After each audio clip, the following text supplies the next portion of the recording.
देखिए, राहुल जी के आरोपों के बारे में मैं तो आपको भी कहूँगा कि उनको इतना सीरियसली ना लें, क्योंकि वो आपको भी कल ज्ञान दे रहे थे, आपके लिए भी अनर्गल टिप्पणियाँ कर रहे थे। आप जो उनको कवरेज देते हो, जो उनको उनकी बात को सुनते हो, आगे पहुँचाते हो, आपके लिए भला बुरा कह रहे थे। अब आज देश के लिए भला बुरा कहते हैं। जो व्यक्ति दुनिया की सबसे तेजी से बढ़ती हुई अर्थव्यवस्था के लिए मृत अर्थव्यवस्था बोल सकता है, उसकी बात में कोई दम रहता ही नहीं। जो व्यक्ति ऑपरेशन सिंदूर के बाद पूरा देश में एक मतलब जश्न का माहौल था कि पाकिस्तान घुटने पे आ गया 2-4 घंटे के अंदर, और वो हम उस समय ये पूछ रहे थे कि पाकिस्तान ने हमारे देश के कितने जहाज डाउन किए।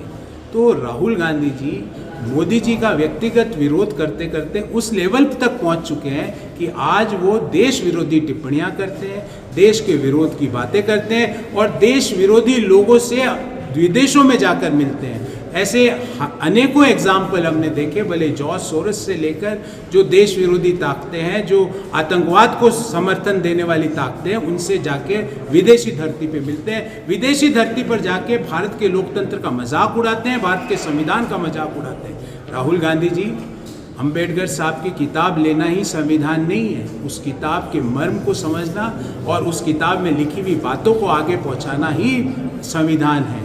Doctor B.R. अम्बेडकर साहब की आप हर वक्त जब अपमान करते हो, जब आप देश के इलेक्शन कमीशन ऑफ इंडिया को कॉम्प्रोमाइज्ड बताते हो, क्योंकि इलेक्शन कमीशन ऑफ इंडिया की व्यवस्था भारत के संविधान में की गई। तो अगर आप देश के संवैधानिक इंस्टीट्यूशंस पे सवाल उठाते हो, उनके लोकतंत्र पे सवाल उठाते हो, उनके प्रोसेसेस पे सवाल उठाते हो, तो आप बाबा साहब का अपमान करते हो, उस लाल किताब का अपमान करते हो जो आप पॉकेट में लेके घूमते हो पर उसका पहला पेज तक नहीं पढ़ते।